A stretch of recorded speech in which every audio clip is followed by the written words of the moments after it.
Trečiadienį visi norintys atsikratyti savo senojo telefono rinkosi Pievelėje prie KTU dizaino ir technologijų fakulteto. Čia vyko kasmetinės telefonų mėtymo varžybos Numesk seną, gauk naują, kurias organizuoja KTU informatikos fakulteto studentų atstovybė Infosa. Tai yra, kaip ir praeitais metais, dvi nominacijos pagrindinės – merginų ir vaikinų. Galima laimėti telefoną. Ir merginoms, ir vaikinoms. Vaikinai, aišku, galėtų laimėti Wildfire, o merginos LG telefoną. Buvo koks nors jau rekordinis metimas? Tiesą sakant, taip. Yra vienas vaikinas, ietininkas. Deja, šiuo metu negalime pasakyti.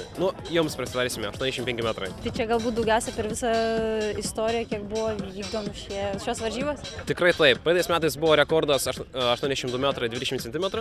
Šiais metais akivaizdu, ką pagerinome. Iš kur sužinojai apie šį konkursą? Vienas draugas pasakė, kuris pats žadėjo dalyvauti, bet neatvažiavo, tai aš sugalvojau atvažiuoti vietoj jo ir pasisekė. Šiuo metu tavo rezultatas yra pats geriausias. Gal gali atskleisti, su kuriuo telefonu numetei daugiausiai? Tas telefonas buvo draugo. Na, tai tau draugas atnešė sėkmę. Ir gal galėtum pasidalinti kokiais nors patarimais metant, gal turi kokią nors savitą techniką? Tai kad ne, nuo mažens mėtydavau viską ir gaunasi dabar tai. Kodėl nusprendėjai dalyvauti? Šiaip praeitais metais, kadangi laimėjau, tai galvojau, gal ir šiais metais pabandysiu, tai va.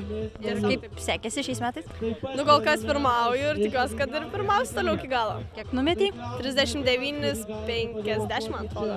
Renginio metu dalyviai turėjo galimybę varžytis ne tik dėl pagrindinio prizo naujo telefono, tačiau ir pasimėgauti organizatorių sugalvotomis pramogomis, tokiomis kaip įsiamžinti fotografiją su senuoju telefonu, šokius pagal gyvą muziką ir daugybę mini žaidimų, telegolfas, snyko turnyras, mob asas.